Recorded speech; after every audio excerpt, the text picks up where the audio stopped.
New theory-wise video. Let's see what he's saying here. We all know it, we all feel it, we all see it when we look in the mirror every day. We're getting old. Handsomeness? Aging with the genre that we hold dearest to our hearts, the MMO. Our creaking, cracking bones are starting to resemble the outdated ancient worlds we used to frolic through as kids. The newest games just aren't capturing us the way our favorite old MMO once did. I've spent a long time, arguably too long, thinking about why, and I have a video dedicated to this beautiful aging genre already. It's actually one of my first, but today there's a more insidious conversation to be had, a conversation that's full of misinformation, obfuscation, and maybe lies. We, as an aging demographic, have been acknowledged by game creators, producers, and executives. Their attitudes toward what kind of game appeals to us has changed too. Particularly as you look at the data, and the industry's aging, right? We're not kids anymore. People have less time, and it must be true of your audience. You must be having it where some of your core, most avid players just don't have that much time or play in different ways than they used to. 1000%. And it is about time. We've got a lot of players that say to us, I want to play with my kids now. Yeah. Like, give me something I can do and play with my kids or play with my partner. The kinds of narratives told about what resonates with older gamers always struck me as odd. Like, for example, how many times do you hear about RPGs and MMOs needing fast-paced progression and completion time because of the older demographic of players simply, quote-unquote, not having enough time to play? They might say something like, well, these people have kids, responsibilities. Guys, you just got to become a streamer. I mean, that's the only way you have enough time to play video games. That's the reason why I did it, because like I couldn't play enough video games. So I was like, how can I play more? And I was like, well, the only way I could play more is if I'm making money doing it. There's the only way, guys. It's literally the only way you can play enough video games. They don't come home from school every day anymore, or work, I guess, and spend the rest of the evening gaming. We can't do that anymore. Except I think that's not true. I think we've been fed a lie. What if we never ran out of time, but instead ran out of attention? That's not what you're told, though. The longest genre, the MMO, meant to foster multi-year-long engagement and commitments, create protracted connections with the world that becomes like a second home to you, must now resemble a seasonal live service model that is identical to a, I don't know, Call of Duty or Battlefield season, more so than a patch or expansion drop of yore. And as luck would have it for the executives, these new models can be monetized just as harshly too. Funny how conveniently that worked out for them. They don't need to design for longevity, just design for short-term fulfillment, limited time play, and heavy monetization. Must be a coincidence, right? There's no way a mega corporation would ever misconstrue data to sell a narrative. No. Huh? There's no way. Are they lying to us? Let's just look a tad deeper into this, for posterity if nothing else. Talking about age for a moment, there are two things that I've learned are the most important to take care of: your teeth and your back. Which is why the sponsor of this video, FlexiSpot, might be the perfect fit for you, since they design high-quality lumbar-supporting ergonomic office chairs that offer all the amazing quality without the wallet-emptying prices. They sent me the premium C7 Max that I've been using for the past week or so, and if you know anything about me, ever since I took my old gaming chair out back, I've been obsessed with great office chairs. Guys, I also had to throw out my gaming chair, not gonna lie. Who sit on their butts playing video games or doing work all day. I also had to throw out my gaming chair because it was not good for me. Not only is comfortable, noticeably supports your posture, but it's also packed to the brim with features that you might not even find on the most ludicrously expensive office chairs out there. Features like manual adjustments everywhere. Oh, hell no, Theory-wise, you got a dog, bro? Theory-wise. Brother, what is all that hair? We gotta talk, bro. Max has this breathable mesh exterior and is surprisingly easy to put together. So, with my code C750, you can get 50% off the chair of your choice. FlexiSpot it's clean now. guarantees a 30-day return policy and a 10-year warranty. So click the link in the description or the pinned comment and give FlexiSpot a visit. And Yeah, with you that, could tell his back to animal the sits video. in his chair whenever he's not The funny there. thing about data is that you can use it to sell any narrative as long as the backing data remains true. You've probably seen this happen. Someone cites accurate, real data about a population of people and then extrapolates a conclusion from that data. For example, did you know that gamers are 11% more likely to participate in physical violence than non-gamers? It's true, the FBI reported on this statistic. Therefore, games make people violent. You see what I did there? I took real data, then derived a conclusion that fits my agenda, which is to say, games make people violent. But data is not reasoning. Data is not context. It doesn't tell a story. It's evidence without interpretation, an observation, not an explanation. Like, what if now I provide more context to that prior data? What if I were to say that the sample of gamers used for this FBI reported data were kids in juvenile detention centers? That kind of changes the picture a bit, right?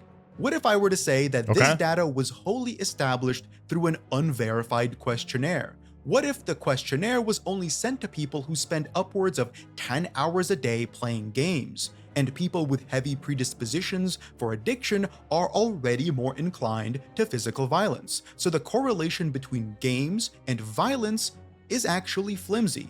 The former could be a totally unrelated facet that I just used to sell you a story.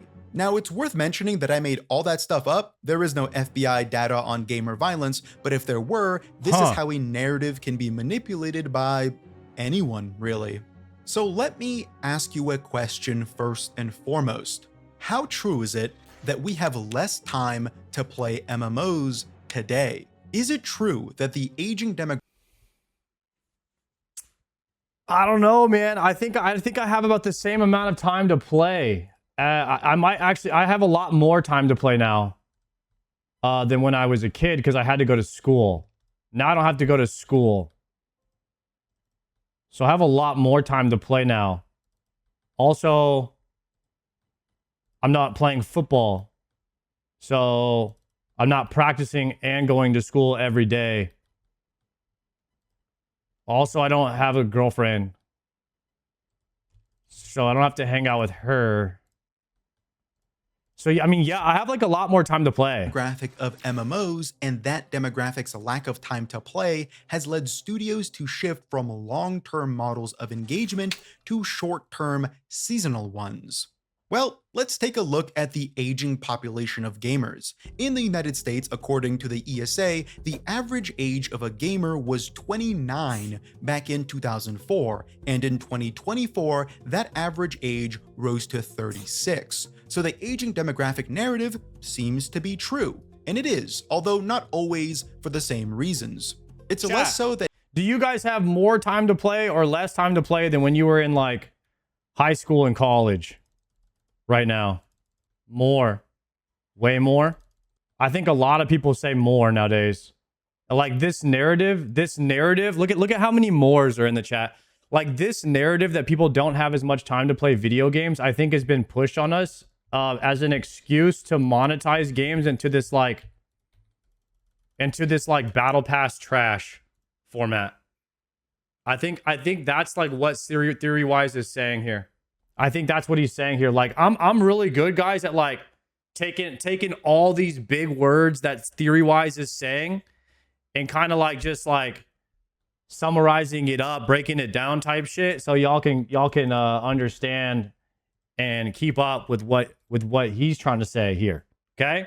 That gamers are aging with games, and more so that games are inhabiting larger demographics. The averages between ages are more even now, meaning older people are likely to play games today. Right. Games have become the most popular medium on Earth, and a wider cross-section of the Earth's population, young and old, have felt comfortable in expressing their passion for it. So it's not that kids play less games, and therefore the data skews older now, but rather that a larger swath of people play regardless of age. I always thought that mainly kids played games back in 2004, and ages do get younger the further back you go, but surprisingly, the average was always adult, as in 18 plus. That of course holds even truer for MMOs. MMOs always leaned to older demographics because they are inherently more complex games. There isn't as much hard data on this as I would like, but for example, the average age of an EVE Online player as reported by CCP Games was 27 back in 2006, so it skewed just under the average for gamers, but higher than the predominant demographic.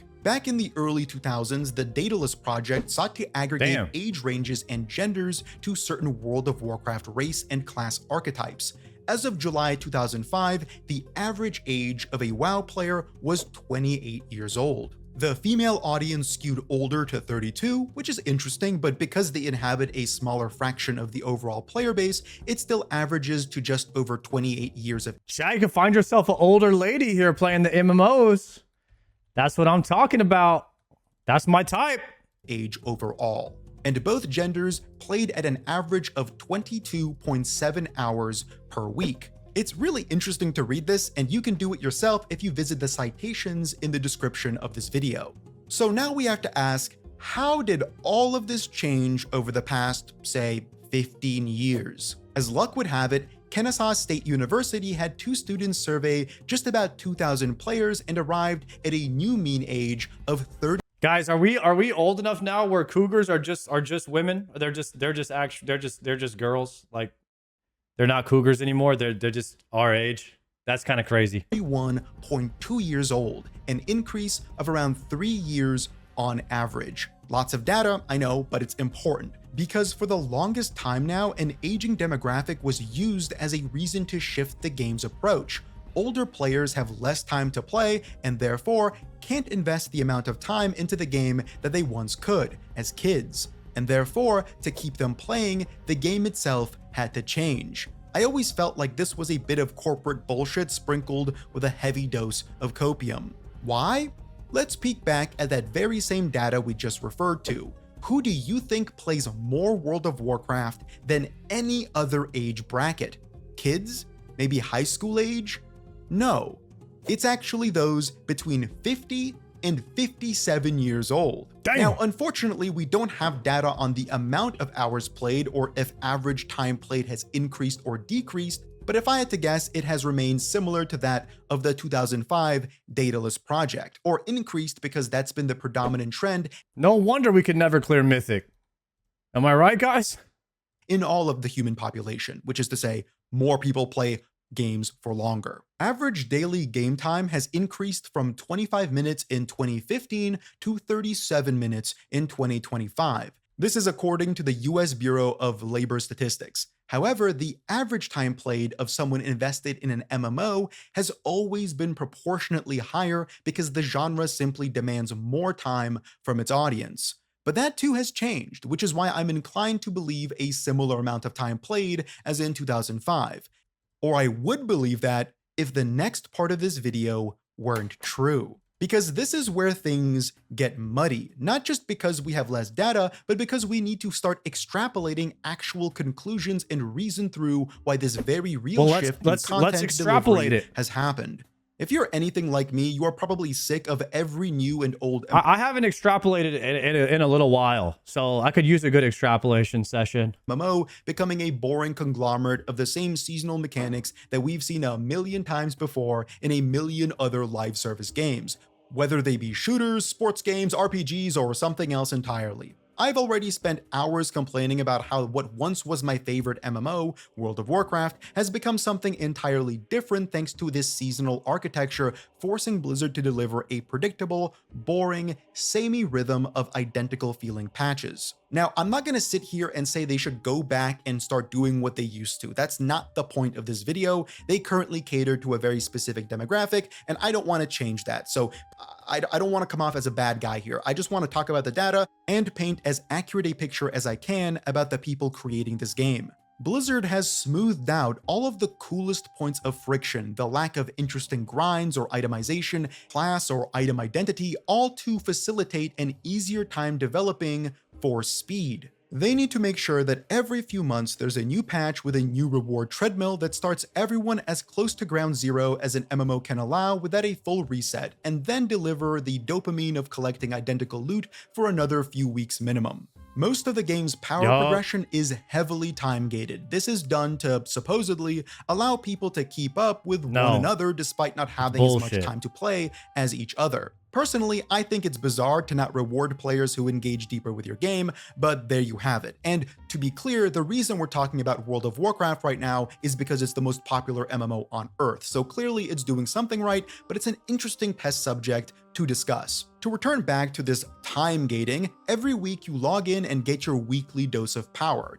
Do your weekly and daily chores, and that's the bulk of your power-related progression. A reality achieved thanks to player feedback tracking all the way back to Legion and the Battle for Azeroth expansion packs. Players didn't want to feel burdened with the grind. They didn't want to spend too much time trying to keep up, and that feeling of keeping up, ironically, was developed by Blizzard themselves. Because everything is on monthly increments with soft power resets happening at those increments. Players knew that they had a limited amount of time to see the content before new content took its place. This is a self-perpetuated problem, and one that ironically goes against the narrative we were sold. You see, there's this persistent cope from both the player base and Blizzard themselves that these changes were healthy for the game because the player base is old now. They have families. They don't have the same amount of time to play games.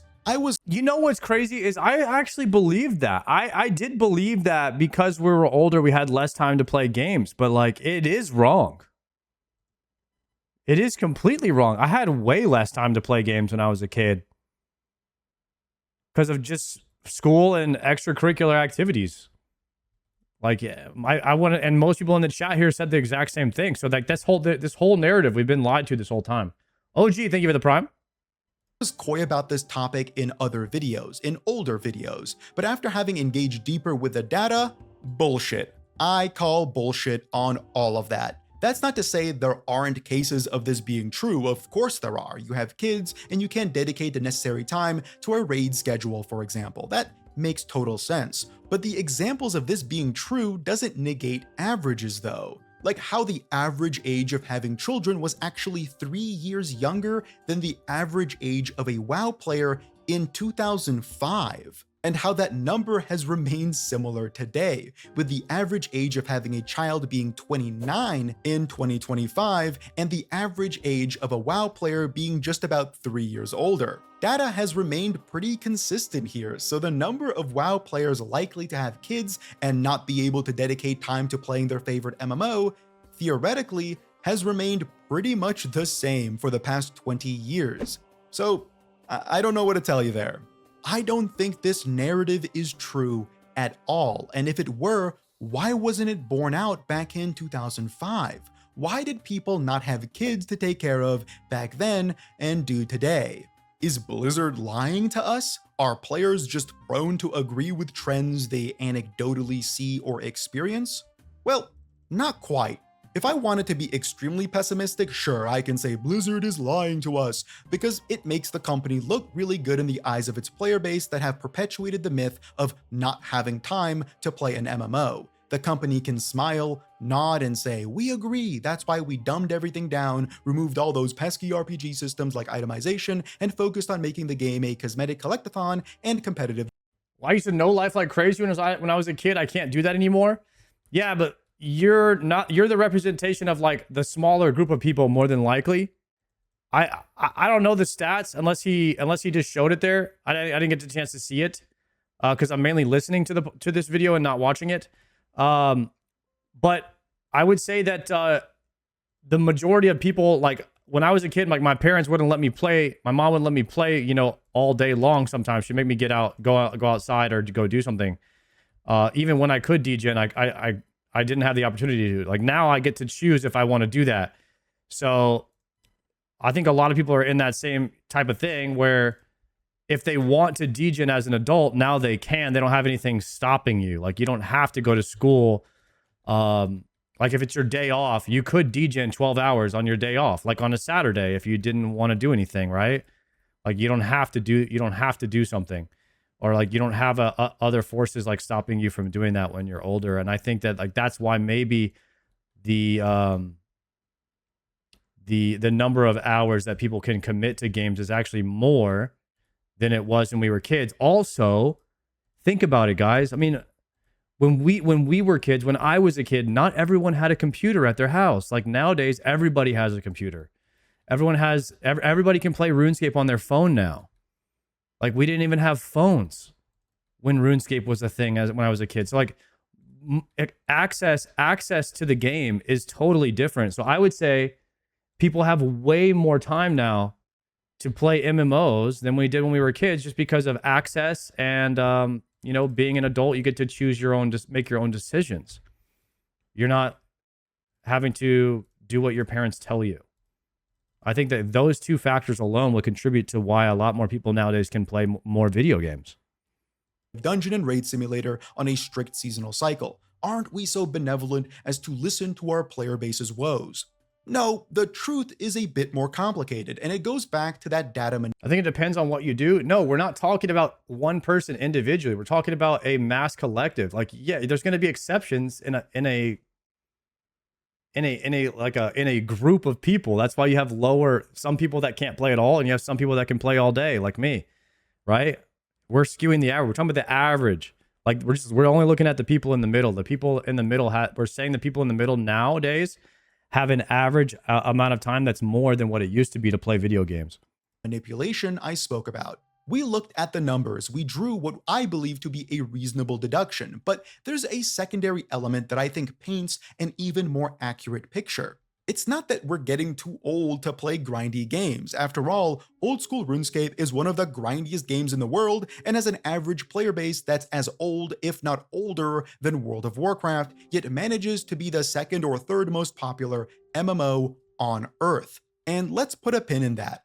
The reality is that we just have more games to play. The medium has grown dramatically over the past 20 years. Competition is fierce. The audience is always desperate for something new. MMOs exist at ends with this because they rely on persistence, existing player bases, and a small influx of new players to replace those that drop off. Meanwhile, the current market trend is very much in favor of short-term engagement. Even live service models which rely on a level of persistence, a returning player base, still form around high spikes on release and then quick fall-offs, only to spike again on every new release.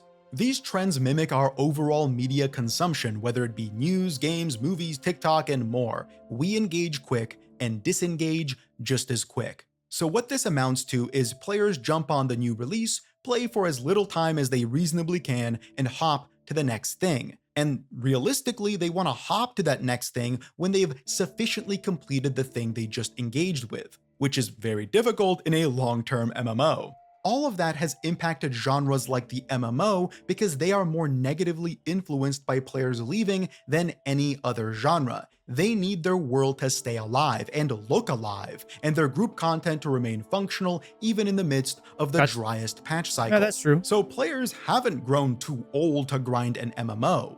The medium of gaming has just grown so much that the competition is too fierce to retain a substantive group of players through those grinds. They are more likely to drop off in the middle of a grind than complete it and move on to the next game. Just think about a 28-year-old as opposed to a 45-year-old. Both gamers, except one lives in 2005 and the other in 2025. Who has the higher chance of having a larger game library? Who has a higher chance of having their attention pulled by live streams, hell, by YouTube essays alongside other games too? We live in an attention economy now. The amount of wrinkles you have doesn't matter. And come on, Blizzard doesn't care about your kids or how old you are. They care about the bottom line, and they are right to do so. That's what keeps their company profitable. And clearly, over the past decade, that bottom line was threatened by non-MMO competition, so they had to alter the functionality of World of Warcraft. If they can deliver a similar experience to the one you used to have in 2006, except instead of it taking 8 months, it now takes 4 weeks, they will. You can complain that it doesn't feel as good, and it doesn't. You can say that we lost the entire beating heart of the genre, and that's pretty true, but it's what keeps their income high. It's not an age thing, it's a money thing, and I don't think any of us are surprised by that. But you want to know the weirdest part of all of this? Yeah, that's what he's just saying. I think he's just saying the same thing there. Like, they kind of shield this narrative that we're getting older, don't have enough time to play, so they tried to market the game towards that narrative to shield the fact that like they were just trying to be profitable. Don't think people believe it. I genuinely think that there is a majority that think Blizzard had no option other than dulling the RPG out of their favorite MMORPG, that this is what the game needed to become to serve its aging player base. And sure, I might even agree, but it has nothing to do with how old someone is. Surely there were ways to keep an MMO an MMO without making it not an MMO or feel like every other seasonal game. I don't know why this myth continues to be perpetuated. All I know is it reminds me of the American population's negative attitude toward the country's economy in 2024. I know that just came out of left field, but hear me out. I don't know how to even explain it. It's this strange cultural cognitive dissonance where reality is formed by social media and popular trending dispositions. If something trends on your For You page that seems negative and it's your first exposure to that thing, you might believe it, or just focus on it as the end-all to a greater web of beliefs. That, matched with a general lack of economic education by our admittedly faltering schooling systems, has led people to not understand what a good economy looks like or how inflation works and many other annoying things. So they end up going off of vibes on Twitter, essentially. I'm not an economist and I don't want to pretend like I am. So Chad, does anybody have like a mom that sends them like, yo, don't eat blueberries today? And then she sends you like a link from Instagram that says like blueberries are corrupted right now. Don't eat them until like they fix them. And she sent me that thing about the Taco Bell lettuce, and she's like, don't eat lettuce right now because she saw it on Instagram. Like, dude, it's my mom is full on. She's like full on. Anything she sees on Instagram is 100% true. And I don't know if there's anything changing that. And so now I just know that whenever my mom sends me something, like she's trying to help, but her source is IG. And that's tough for me. It's tough for me. And I don't know what to do about it. Like, it's tough. So just look at me like a average pretentious YouTube video essayist, but if we were to look at some of the statistics here for a moment, by just about every single metric that we have ever had for any economy in the modern world, 2024 was an extremely good year for the United States. GDP was up by almost 40% more than the national historic average. Unemployment was at a historic low, but not low enough to warn of a recession. Consumer spending was higher than average, which is an important indicator of economic strength. The stock market was excellent, and inflation was pretty much exactly where it is today. That's not to say everything was awesome. Of course not. The COVID-era inflation that afflicted every country on Earth had caused irreparable damage to our economy. That's how inflation works. Prices don't ever go down. So if you ever see a politician promising to lower prices on X, Y, and Z thing, they're lying. I promise you, they are lying to you. Right to your face too, and they think you're dumb and probably bad at World of Warcraft, so don't trust them. Unless we're talking about strict price controls from a top-down government, inflation just causes things to go up, and then when inflation gets decreased, they kind of just stay there and go up slower. It's a one-way street. And yet, if you were to go by Twitter and whatever obnoxious bots feed our well-meaning populace disinformation, you would get the impression that we were on the verge of an economic collapse. While that negativity hasn't fully gone away, it has cooled down in 2025, likely because one of the prominent disinformation agents in 2024 on the economy was the challenger to the presidential incumbent. So naturally, when the disinformation cycle marginally slowed down, people got the impression that the economy was doing better. Yet again, by just about all of those metrics we just talked about, the US was doing worse in 2025, whether it be due to a stagnant That's raids 5 or raids growth 4 cycle, like how inflation Fractured reduction archive. slowed to a crawl, which forced our policymakers to keep interest rates restrictive for longer, or how our unemployment rate increased, or how our labor market softened, or how our GDP growth slowed by around 20% compared to the prior year. Yet sentiment doesn't feel as negative. I know none of you go to MMO video essays for your politics, nor should you, by the way. I'm not saying you should, but I would love to leave this segment just asking you a question. What changed? What controlled public sentiment so much that a better economy warranted outrage while a cooled economy warrants apathy? Have we just accepted and adapted to a new norm? Are we just partisan hacks who blissfully accept whatever our party tells us? What changed? Because something had to have. And that is where I bring us back to MMOs and engagement trends, a substantially more controversial topic than modern day US politics, surely. I will ask you the same question though. What Guys, I'm not gonna lie, theory-wise kind of lost me there. There was a lot of words that were being said. None of them were comprehended.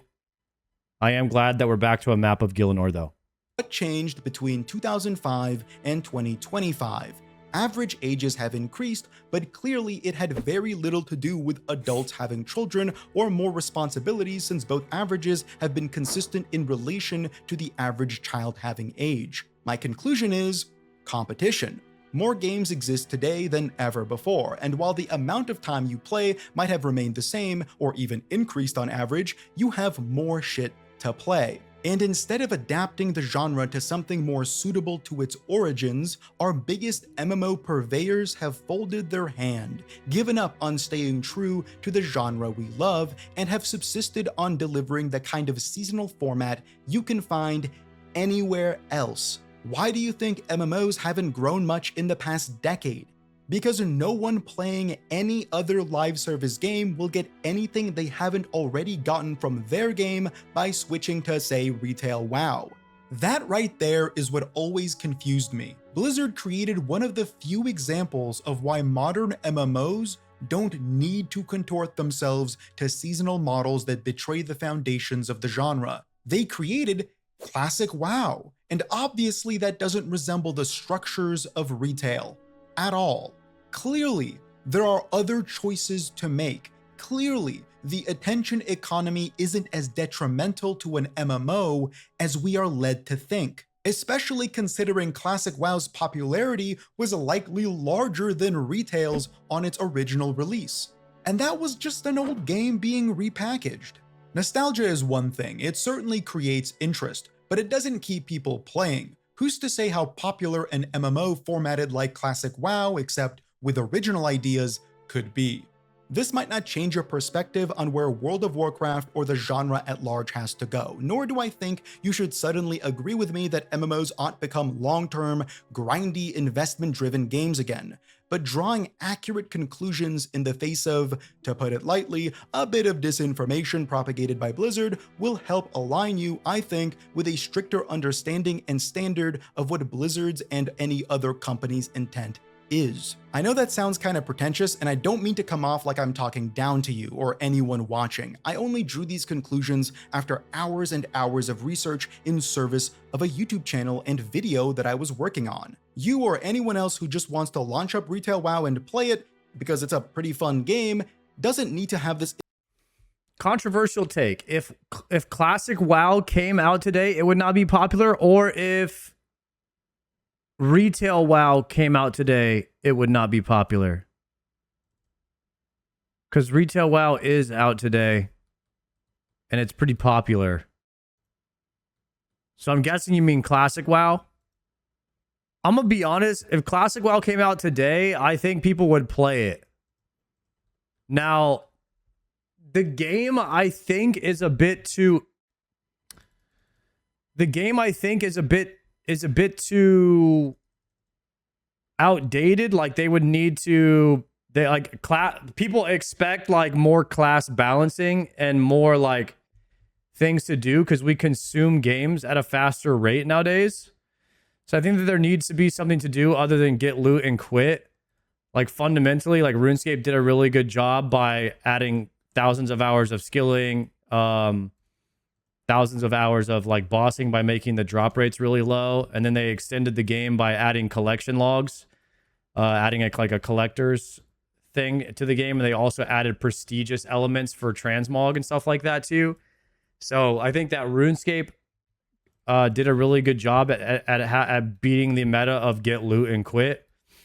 And then they also added, you know, official hardcore Iron Man modes, group Iron Man modes, and UIM into the game to give people options of how you want to play the game to customize your play.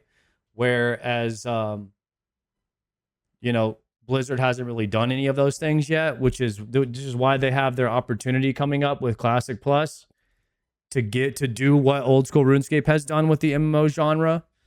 And so I think that, you know, if Classic were to come out today, which it's about to, Classic Plus is about to come out. It's going to be a modern version of the classic game, something we've been asking for many, many years, with a development team, with an art team, with a bunch of, you know, hopefully GMs that are like working behind the scenes to make sure there's no bots and stuff like that.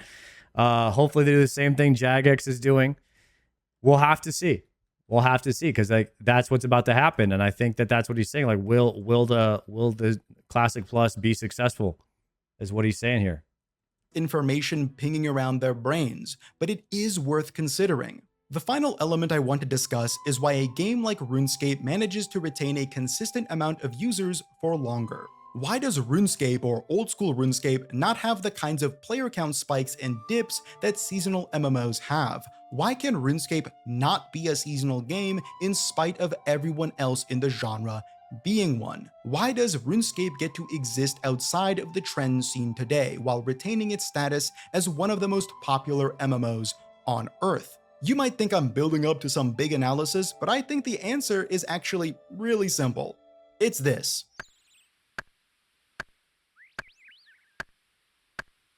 Chopped The pretty good. limitations of the game's engine have unintentionally created an engagement system that favors active and inactive play. The game can simultaneously be the hardest MMO I've ever played, and I've made a video about just that, while also having AFK woodcutting or mining, fishing, or cooking. The ability to do both means it can It appeals to everybody, I guess, that favor in that way. players who are much more willing to multitask. And its lower demand engine allows you to keep it running while watching a movie or even playing other games, like World of Warcraft, for example. This means that heavy competition doesn't actually impact RuneScape's core audience as much. These chiller activities create a platform for persistent engagement. Time is structured differently in RuneScape. There is no seasonal clock that demands you keep up with everyone else. Farming. As someone who recently maxed my account, I would not be exaggerating when I say half my time played is doing something chill. Playtime that I would otherwise not have if these chill methods didn't exist. As I mentioned, it being able to engage. World of Warcraft is missing this. I never really thought about it in this way, but World of Warcraft is only combat and gear. The professions are completely neglected. And the skills in RuneScape are equal professions in WoW. And like, you don't have like this eternal time sink. Like, really, people just want to spend time in the game. And WoW doesn't let people do that. Like, people want to spend meaningful time in the game where they feel like they're progressing. And WoW doesn't give people that opportunity to just feel like they're making progress. Like, even if you're getting 10K XP an hour, that feels like you're making progress. It feels like you did something today and you got to hang out in the world. And WoW doesn't offer that anymore. All you can do is do it again on a different character. And each time you do it on a different character, you get a diminishing return. where you feel less immersed in the world because now you're playing an alt and it's not your main. And people want to spend time on their main, just making a little bit of progress every day. And unfortunately, that's not the game that WoW sells anymore. And it's tough. And RuneScape does this really well. So I think that for people that are looking for like an old school, you know, style MMO, that's what old school RuneScape is. It allows people to do that. And not only does it allow people to do that, you can do it at work or lying down in your bed, bro. Like you could just, you could literally play the game anywhere. And WoW doesn't offer that either. And so I just think that this particular game model is way better, man. Me more than any other MMO and still offer chill AFK content has created so much longevity. It having those options allowed me to keep playing when I otherwise wouldn't have. And that is a major part why it can remain even more long-term than WoW has ever been, or frankly, most MMOs have ever been. It's one of those beautiful accidents in development that have defined a lot of RuneScape's lifespan. It's not like Blizzard or whatever other company peddling short-form season slop, I hate that term, is lying to us.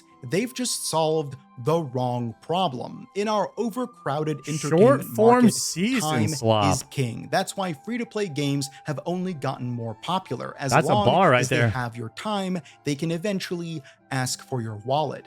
I, of course, wish more MMOs thought further ahead than a couple months. Sadly, I don't think that will ever happen. Hell, I think even Classic Plus won't. I think it'll operate in seasonal increments eventually, much like retail does, because that's what Blizzard has learned to be good at. And they are good at it. For as much as I hate the seasonal model for MMOs, retail WoW is still really fun to play on occasion. I do hope I'm wrong though, but until I am proven to be, I have no reason to think they have changed their tune. And all of this is unfolding while other MMOs, well, they either don't exist or are in a state of flux or fall in line with this pre-established format. It's sad, but expected. It's one of those things that you learn after having been around the block a few times. And God knows, we MMO fans have been around the block a few times. We've had countless disappointments over the past 10 years, yet still hold out hope for the next big thing, whether it be a re-release of a classic game or distant promises of future titles. I'm sure that by the time we're 60, we finally won't be old enough to re-experience the kind of worlds we grew up with. Thanks for watching, and thanks again to FlexiSpot for sponsoring this video. Check out their C5 chair and newly launched C7 Morpher chair with the link in the description. Finally, a special thanks to my channel members for supporting my passion. See you in the next one. Nice video, Mr. Theorywise. Some good points there. Some big words that I didn't understand, of course, but that's to be expected. I enjoyed that one. Favorite part was the season slop and then realizing that people actually have more time to play nowadays, and that could be a cover-up. An inside job on Blizzard to get us to believe that. I think that might be kind of true, though. Those 2 points were very good, theory-wise.